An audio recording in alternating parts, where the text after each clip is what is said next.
Welcome to The Architect's Lens, the podcast where buzzwords go to die. Today, why digital transformations fail. Because slapping AI powered on a 12-year-old legacy system doesn't make it agile. Join Nenad the Architect and Savy our resident DevOps guru as they decode the real reasons your transformation stalled somewhere between pilot and panic. Savy, it's your show. Okay. Hello, everybody, and welcome to another session of the Architect's Lens. Today, we are going to talk about something that has impacted almost all of us at least once or more in our careers. Because no matter what shape, size of the organization you worked for or serviced, you have been through a digital transformation for sure. In fact, chances are very high you are currently in the midst of a digital transformation. And today, we're here to talk about why do digital transformations fail? All of us have seen digital transformations succeed. We have seen a lot more digital transformations fail. And that's what we're going to double click on. What is it that makes some organizations have it work? And why does it fail in some organizations? What are some of the gotchas? What are some of the architectural patterns that you can think about?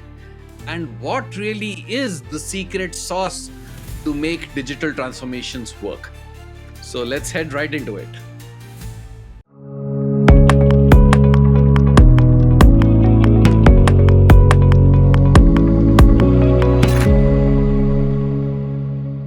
So Nenad, Yes. how are you doing? Doing fine. It was a great intro, and I have a couple of comments. I like the statement. Everybody, was in at least one digital transformation, and we've seen digital transformations succeed, but mostly fail. Just by playing the numbers, I would say that probably not all of us saw digital transformation succeed, since there is kind of a low success rate, right? But we learn from failures. So hopefully, unsuccessful digital transformations have taught us something, right? What is it? What is it that you think makes digital transformations different from, let's call them, other transformations? Or are there today now any other transformation or just digital? So I think everything now is under the wrapper of a digital transformation, or was under the wrapper. Now it's an AI transformation. Okay, yeah. So you think that AI transformation is kind of natural, progress of digital transformation? This is where we're at. The AI is next step, and let's do the transformation again. Unless you have an AI angle to whatever transformation you're doing, unless you say that in the boardrooms, it's not going to catch attention now. At the end of the day, you still might be doing the same thing. But there's got to be some AI element to it. Whether how much it works, doesn't work, how much you actually do it is a different discussion. Mm-hmm. But I think in 2025 boardroom discussions, you got to have some element of AI in any transformation that you're talking about. At least from selling the transformation internally. Yeah. What do you think? I mean, I think that, digital transformation first as a term is, heavily overused. And today it's no longer a buzzword. I think it's something that, people try to avoid, especially because, there's kind of a really low success rate. As you said, we keep this cycle of one transformation after the other. And people are more and more resistant to any kind of digital transformation, right? So I agree that today the discussion is still ongoing, but maybe we are calling it differently. And the AI transformation is, I would assume, just one newest form of a title, or what we want to call it. But what is kind of lying at the core, right, is, we need to change, we need to be relevant, and we need to kind of make the difference tomorrow, right? So this is kind of always the driver. There are different kind of goals of transformations, but this is kind of remains the same, right? So arguably, for instance, one I would say misconception is that digital transformation is technology transformation, right? We're implementing new technology, and this is now called digital transformation, right? And this is one of the factors that I believe digital transformations fail, right? Yeah. DevOps, I don't know, it's kind of a movement, right? This is the thing that will, transform everything and help us do everything better, faster, at least better than the other guy, right? And still, still there's a lot of non-transformed enterprises who just doing business and even successfully, right? And fine, yeah. So I have a question for you. Why digital transformation? Why do digital transformation? Yeah, why? Why is that a thing, right?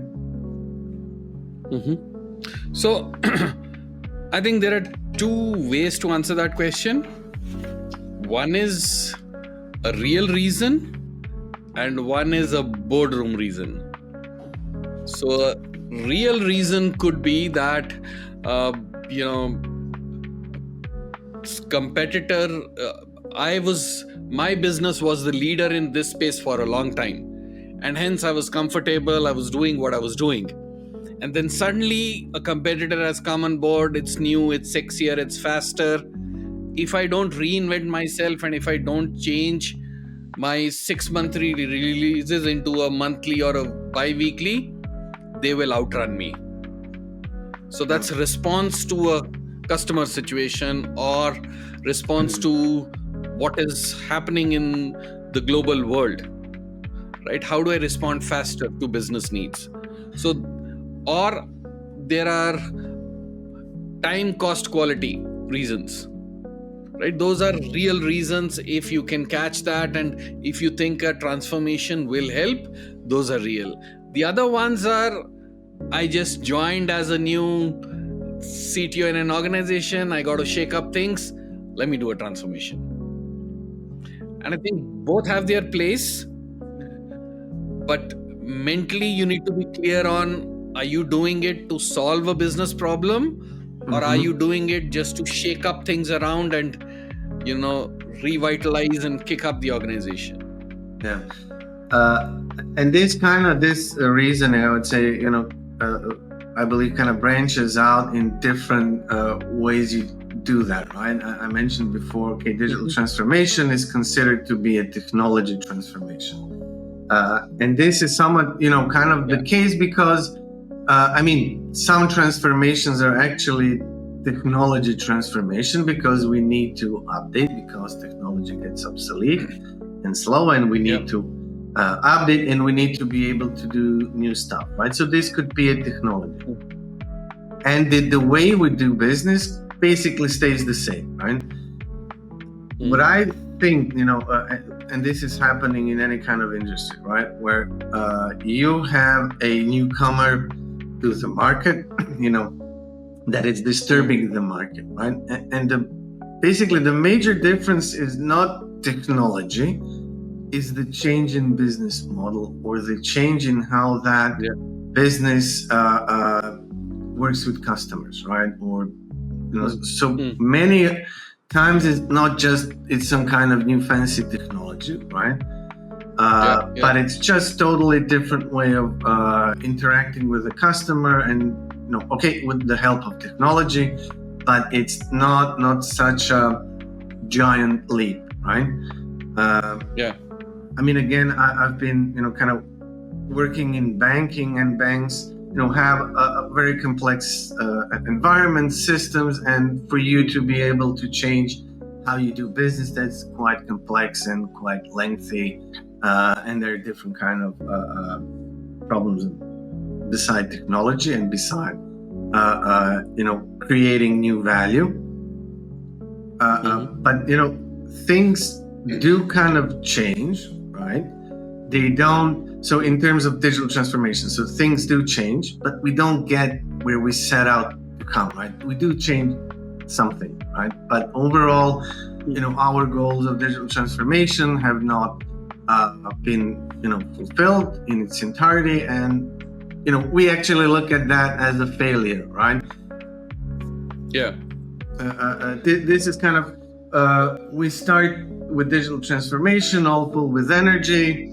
We will beat all the competitors, challenges along the way, and the impact of the change kind of stays limited, right? And we have another cycle, and in my view, that's kind of a normal thing, right?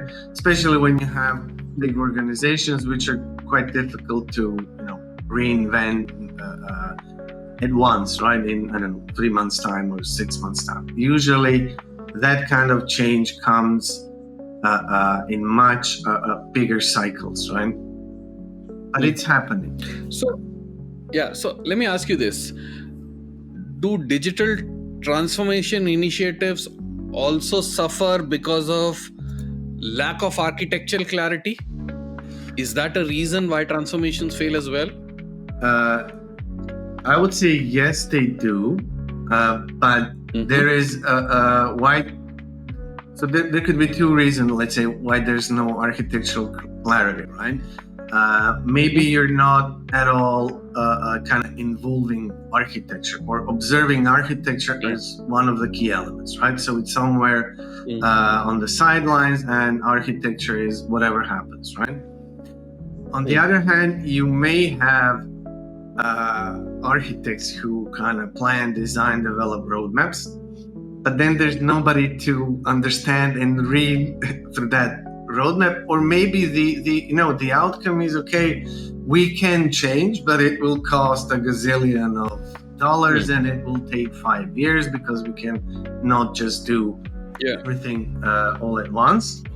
And usually that's not something that board wants to hear, right? We want kind of quick wins. We want significant impact, cost reductions in the next quarter. We want profit rises by the end of this month, right? So it's kind of, those are different timelines, right?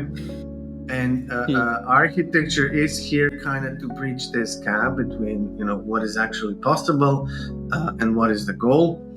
And, if successfully done, and if you have the support, let's say, of the management, it is something that lays the groundwork, right? And creates kind of common understanding as to what is actually going to happen, right? Architecture usually says, okay, today we're building, foundations, then we're laying out the first level, we're putting, windows after that, the roof. It gives you, clear steps. And it's not just like, okay, here is a bunch of bricks, windows, whatever, guys, build it, something, right? So you have a clear view on what is happening. And usually, if done, of course, correctly, like, let's say, cultural resistance is lower, right? Because everybody actually understands what is going to happen, right? Usually transformations that are just filled with big words, they're also filled with, big uncertainty, right? And people don't like uncertainty. They, oppose it. They try to keep things as they were. Even if the things are bad, it's a known bad, right? So, I know how to. Let's talk about that a little bit. How do you motivate people to jump into a transformational bandwagon? What are the things that you've seen that work? I'll let you go first, and then I'll chime in. Yeah. So I can share how to do a failed bandwagon. Okay. And Okay. unfortunately, it just so basically how the transformations are working, right? You have a group of people that you onboard first, and they are then nominated the transformation champions, right? They are the speakers of all the benefits, right? The problem is that at that point, still nobody knows what will happen.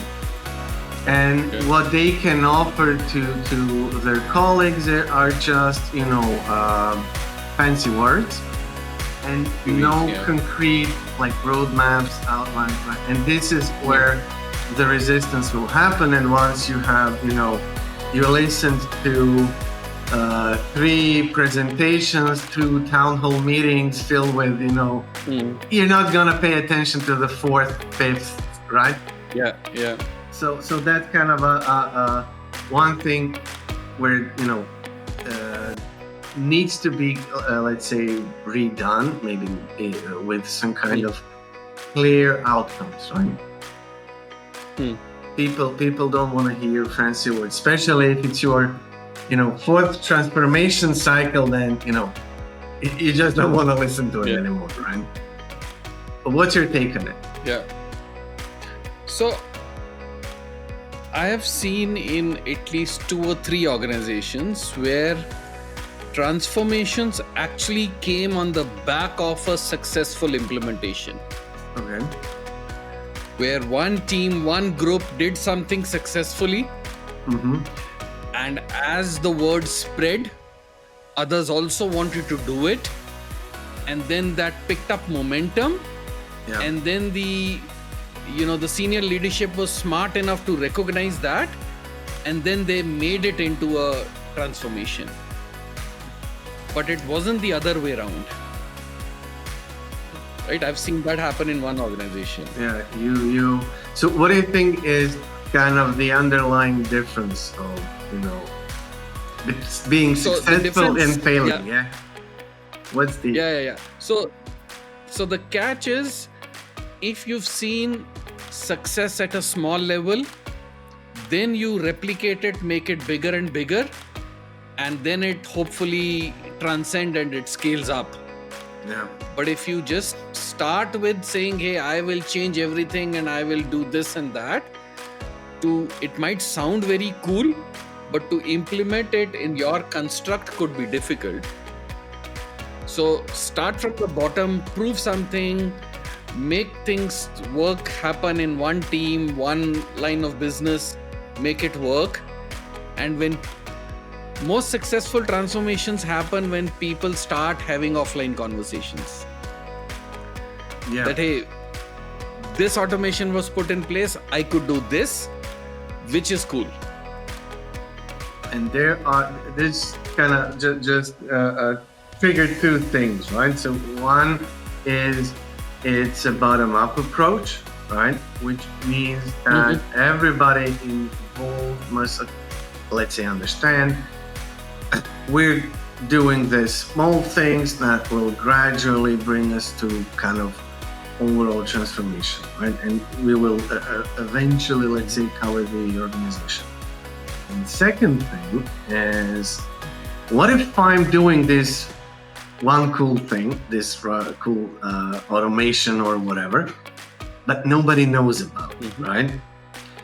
And this brings this kind of communication, right? And often enough, again, from experience, 2 teams like sitting in the same big room, one doesn't know what the other one is doing, right? At all, right? Whether they're doing this next big thing or not, they don't know, they haven't, and they sit in the same room. And even what is even worse is that basically they don't care, right? And this again kind of opens a new can of worms, but the communication within organization or the teams or whatever, it's really crucial and important. And of course, when it happens, as a normal, let's say, culture of the organization, not something orchestrated, right? You don't like meetings when management calls you, oh guys, you need to hear about that. Like immediately you are, no, I don't need to hear about it. Right? So this is kind of important, and this is what is again the culture of the organization. Okay? Sure. You are. Let's do one thing. Yeah. Sorry, go ahead. No, I just wanted to say, so this is the I would say always the question, right? Tooling and people, right? In your experience, what is usually the reason, if you would need to choose of those two, right? Are transformation failing due to tools or people? What kind of a mix? So I read a statement sometime back in a book, in a blog actually, and it said all tools would work if only there were no people. Yeah, I expected something like that. Yeah. So tools are awesome. The only problem is people don't use them or overuse them and overcomplicate them. Yeah. Right? So it's never the tools, it's always the people. And I have been into an organization where the problem statement was very interesting. Okay. They said, hey, over the last 2 years, we've invested over $1 million on tooling. We had some big fancy consultants. They've come in, they've designed beautiful processes, and all of those processes are all over our Confluence. And if you visit the office, you'll see them on the walls as well. Yeah. Very beautiful ones. Problem is nobody uses it. How do you fix it? Yeah. That's, in my view, kind of multi-layered question, right? And correct. You can view it from different sides, and you can probably point out a lot of problems right from the get-go, right? One of the also things,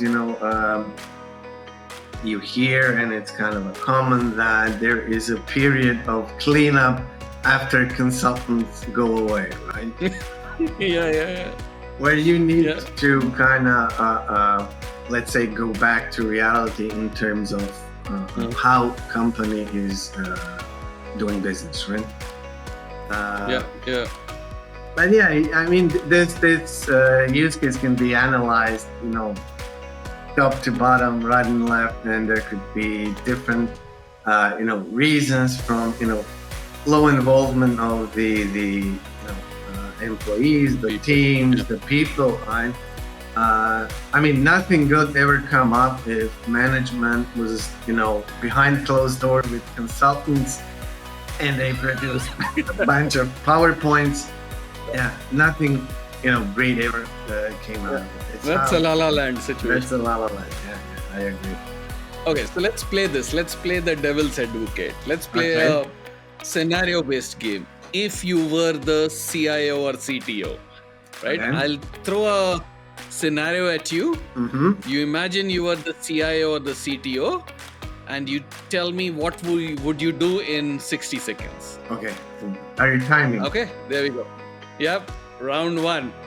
So let's say it's $1 billion transformation, multiple teams, multiple business units, all working in silos, bunch of tools bought without strategy, and the leadership wants quick wins. Nobody knows how to get a quick win.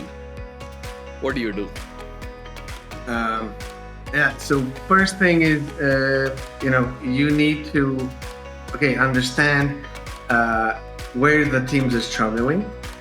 Again, you would need to understand what is the lowest hanging fruit and what is something that everybody can relate to, right? It's something that needs to show that, small step can, make an impact, and you do that one thing, right? And this goes into what we were discussing, small things and small steps. And then you try to figure out what went good, what went bad, and try to apply to the next new thing, right? And hopefully by doing it, you will, let's say, transform the organization, or at least make it more open to change, right? To trying out new things. And of course, cool. Not punish the you're out failures. of 60 seconds. You're out of 60 seconds. Okay. I'll do one for you then, right? Go for it.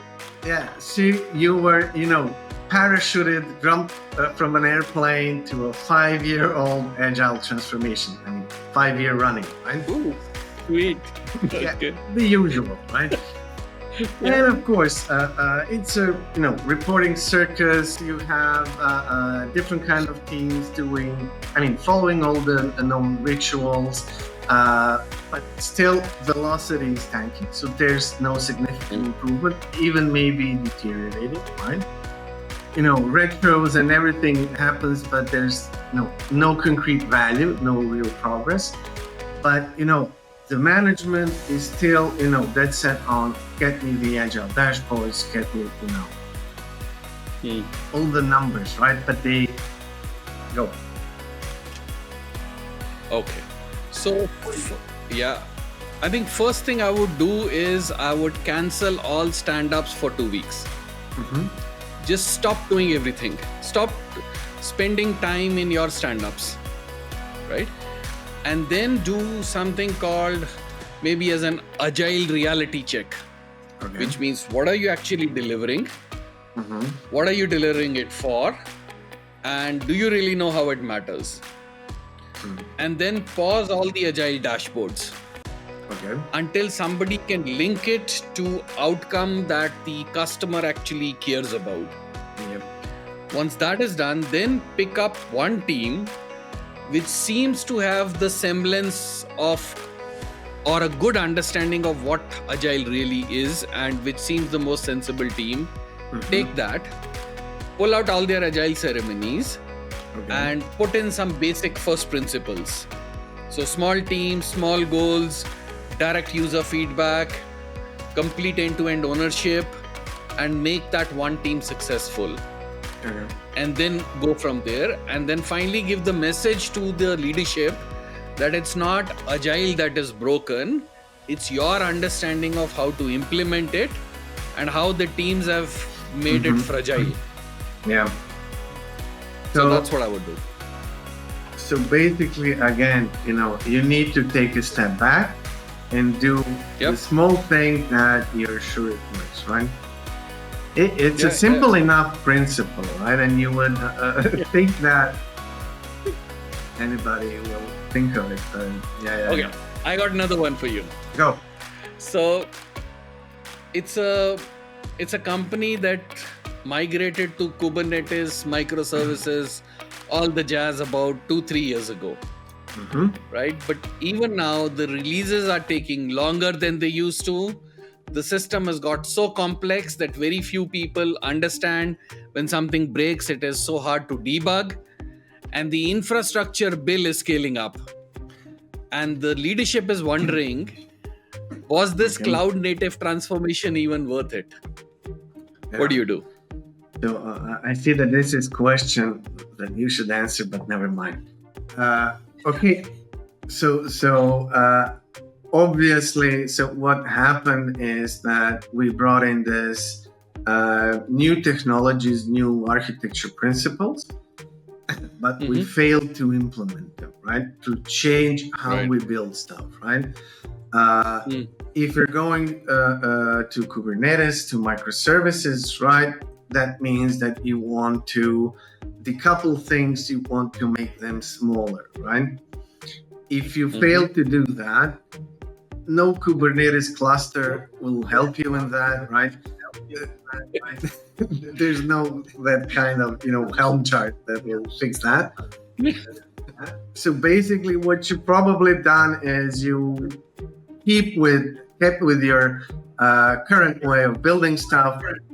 Just put it on Kubernetes, and Kubernetes is kind of an overhead, and it will cause all kinds of problems. You put a 5 GB monolith in a container. That's what you've done. Yes, that's correct.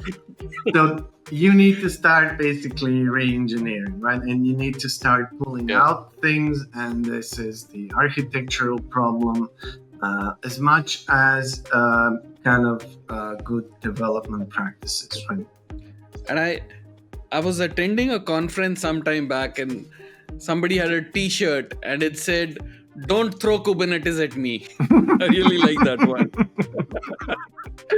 But this is when you start with this idea that technology alone will solve your problems, right? It's either a cultural change, it's a process change, or both, right? So you need to be have a clear understanding of what outcomes do you want and how that specific technology will help you, and what you need to do to make, to get the biggest value out of it, right? And that is architecture. Let's talk about one more thing. Yeah, let's talk about organizations where you have seen transformation be successful. Mm-hmm. What are some of the things that they do right, or do it correctly right at the beginning, and then they continue to do right? What are some of the indicators? One indicator is that there is really immense support from the management, and understanding that we need to do that, and it may be painful, right? This is first thing, right? Second thing, there is the understanding that we cannot transform everything all at once. And third is that maybe we don't need to transform everything, right? Maybe there's stuff that works. Maybe we need to figure out what's good in the stuff that works and try to apply it elsewhere. But also, keep the change where it needs to be. And if you do that, then you basically first you manage your expectations, and it means that you really have thought about goals and outcomes. And I think that those are the cases where transformations will be successful. It's not about spouting big words, right? It's about understanding, let's say, what's broken or what could be improved, right? And applying yourself to that clear goal. What's your take on that? I mean, you've been another important. I think another important thing is measuring things very periodically.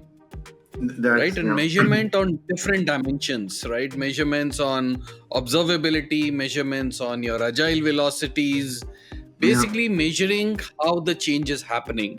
Mm-hmm. And that will tell you tangible numbers on whether your transformation is succeeding, not succeeding. And those are sometimes better than feelings. They give you real numbers, and then you can adjust. And so that's one. No, please. And the second one is, having somebody who's got the experience of seeing transformations. Yeah. Because that really matters.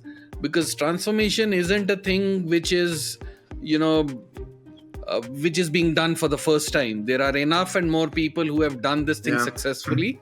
Yeah. And bringing in somebody for a sustained period of time, not a consultant for a couple of weeks or a month. For sure. But sustained period of time, who can oversee this and who has management support, I think that is very helpful. Yeah, that is true. You need somebody who's failed previously, right? Who knows where... Correct. Yeah, who knows, the common traps of the transformation, right? So there is one question for you, Dale. So, so you're in a situation that, you have an organization, they have a core business app, which is running like 20 years plus, right? Everybody wants to modernize, but everything is, of course, coupled. It's kind of a huge mainframe thing or whatever. And there's just this one guy, right? Donnie from Denmark, who is going to retire soon. He's leaving, but nobody else knows how this thing works. What do you do? Okay. First, I'll go and meet Danny and have a couple of beers with him. Because... He's the guy. I need to talk to that guy. He's the guy. Yeah. That guy's awesome. That guy's a rock star. Record that conversation. Get as much of a brain dump from Danny as possible. And then see if there is merit in modernizing something, if there is merit in how do I keep the lights on first? What does it take to keep the lights on after Dani's gone? Right? And there maybe, because you're asking me this question today, I would use some elements of AI as well. Maybe for restructuring, replatforming, or even for building documentation from legacy code. Because once the people go, nobody understands what it is, and you can't read through millions of lines. So I would try throw some LLMs at it, see if I can create documentation, create some PRD diagrams, some architecture diagrams, see if it makes sense. And then for some technology stacks where we anyways were thinking to modernize, I would launch small modernization programs as well. But first lights on, then AI, and third modernize. I will tell you what I would do. Okay. Yeah, the beer thing. You would know Dani. Yeah, I know Dani. No. First, for the last 2 months, right? Dani would be forbidden to touch anything, right? He would just be allowed to speak with the college, right? There would be assigned, replacements, 10 guys, right? And then I would throw everything I got at that, mainframe, make it suffer, and, have Dani walk through everyone with every problem that will be happening through those 2 months, right? Yeah, but he won't do it, right? He hasn't done this for 30, 35 years. Why will he do it in 3 months? It's not going to work, I'm telling you. Dani's going to disappear. Dani's going to disappear either way, right? So you need to have something some manner to kind of get the information out, right? I mean, the tooling that now is available will definitely help. Reverse engineering your old systems, that is, I believe, one of the great use cases for AI. But, you still have that guy that's been there for the past 20 years, right? The legacy talent, right? And you need to get the information out of it. There's no AI for that, right? So... Yeah, sure. I mean, after every day go for beers, he needs to share everything he has with at least 10 people, right? Because you don't know who's leaving next, so you don't want to be in that situation again. But that's a tough one, right? Because I know from experience there are really, really a lot of organizations with that kind of setup. Right? Yeah. On that note, time to wind up, I think. Let's go meet Dani and go for beers. Let's go for beers and we'll see what we find out, right? Yeah. Great, Savy. Thanks for a great session once more. And see you in our next episode. Thank you, Nenad. Cheers. Cheers.